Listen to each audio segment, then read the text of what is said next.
শ্রীগৌরীর বাসিন্দা প্রাণপ্রিয় পাল নামের নাবালককে কোনো কারণ ছাড়াই ৬-৭ জন মুসলিম যুবক বেধড়ক পিটিয়ে জখম করে। ঘটনাটি ঘটে গত ৮ মে। গুরুতর আহত প্রাণপ্রিয়কে তাৎক্ষণিক উদ্ধার করে নিয়ে যাওয়া হয় শ্রীগৌরী হাসপাতালে। যদিও তার শারীরিক অবস্থা সংকটজনক হওয়ায় স্থানান্তরিত করা হয় শিলচর মেডিকেল কলেজ ও হাসপাতালে, কিন্তু মেডিকেলে পরিষেবা একরকম লাঠে উঠেছে। তাই তাকে ভর্তি করা হয়েছে শহরের একটি বেসরকারি হাসপাতালে। এই ঘটনার প্রতিবাদে গর্জে উঠেছেন বজরং দল তথা হিন্দুত্ববাদী সংগঠনের নেতা মিঠুন নাথ।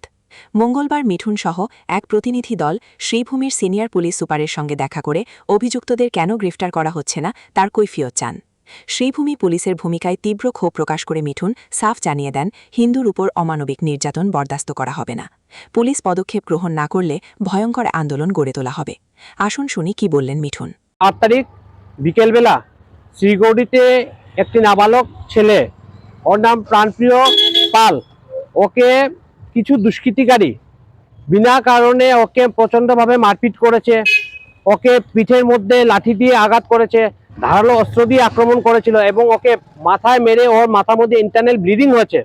তারপর এখানে শ্রীগৌরী হসপিটালে অ্যাডমিট করা হয়েছে, কিন্তু শ্রীগৌরী হসপিটালে যখন দেখলো ওর অবস্থা আশঙ্কাজনক, তখন শিলচর মেডিকেল কলেজে রেফার করা হয়েছে এবং মেডিকেল কলেজে ঠিকমতো না হওয়াতে ওকে জীবনজ্যোতি হসপিটালে আজকের দিনে ও অ্যাডমিট আছে। কিন্তু দুঃখের বিষয়, ঘটনার আজকে 5 দিন হয়ে গেছে। 5 দিন হয়ে যাওয়ার পরও এখনো পুলিশ প্রশাসনের থেকে, শ্রীভূমি পুলিশ প্রশাসন থেকে এখন পর্যন্ত কোনো ধরনের কোনো গ্রেফতারি বা কোনো ধরনের কোনো ইনভেস্টিগেশন কি আগে বেড়েছে সেরকম ধরনের কোনো এখন পর্যন্ত দেখতে পাইনি। তাই আমরা আজকে শ্রীভূমি জেলার পুলিশ সুপারিনটেন্ডেন্টের কাছে আমরা এসে ওনার সাথে দেখা করলাম এবং দেখা করার পর ওনার কাছে আমরা দাবি রেখেছি যে যারাই ওকে মারপিট করেছে, সে যেই হোক, তাদেরকে অতি সত্বর গ্রেফতার করে ওদেরকে আইনের আওতায় এনে যা শাস্তি আছে সেই শাস্তি ওদেরকে দেওয়ার জন্য আমরা দাবি রেখেছি। উনার কথাটা কোনো সন্তোষজনক একদম ছিল না, একদম সন্তোষজনক কথা ছিল না। উনার কথায় আমার লেগেছে যে পুলিশ এটাকে একদম ঠান্ডা বস্তায় ঢেলে দিচ্ছে, কারণ হিন্দু মার খেয়েছে, তো সেজন্য প্রশাসন কোনো ধরনের কোনো নেবে না। গিয়ে এখান থেকে যাচ্ছি, যাওয়ার পর আমরা ডিআইজি মহোদয়ের সাথে, মাননীয় মহোদয়ের সাথে আমরা দেখা করব এবং ডিআইজির সাথে কথাবার্তা বলে তারপর যদি প্রয়োজন হয় আন্দোলনের রাস্তায় নামতে, আমরা তো শিলচর থাকি, আমরা শিলচরে আমরা এটা নিয়ে আমরা আন্দোলন করব। কারণ হিন্দুরা যেখানেই থাকুক, শিলচর থাকুক আর শ্রীভূমি জেলায় থাকুক, যেখানে হিন্দুদের উপর অত্যাচার হবে সেই জায়গাতে আমরা আওয়াজ তুলব। যদি প্রশাসনে কাজ করবে, নাহলে আমরা কাজ করব। যদি রাস্তায় নেমে আন্দোলন করতে হয়, তাহলে আমরা রাস্তায় নেমে আন্দোলন করব। আমার ছেলে, তারা এক বয়সী দুজন ছেলে ঝগড়া করছিল স্কুল বাইরে অনেক সময়। তো এটা তার যেটা ঝগড়া করছে তারা শেষ হয়ে গেছে, বড় ভাই যে শেষ করিয়া দিছে।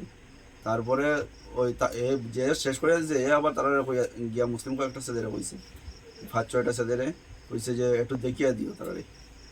তারা দেখিয়া দিছে, এমন মায়ের মারছে, তারা ডাকিয়া নিয়া মায়ের খাইয়া ফুলারা বাগিয়া আইছে। তারপরে আবার দরিয়া নিছে নিয়া, তারা মাটির ফলাইয়া লাঠি ভাঙছে পিঠির মধ্যে। তারপর পিঠির লাঠি ভাঙছে, মাথার মধ্যে ঘুষি দিছে, চকুর কেন ঘুষি ধরছে এরকম। অভিভাবক হয়ে গেছি না আমার তারার সামনে, তো তারার সামনে গিয়া তারা খুব বাজে বাজে ব্যবহার করছে। গার্জেন্টে কইল তোমরা সবটিরে বান্ধিয়া রাখি দিম। তারপরে কইছে এই বধূপুর সমষ্টির মধ্যে কোনো মাইকা লাল নাই তারে টাচ করা বা তার উপরে কথা কোয়া।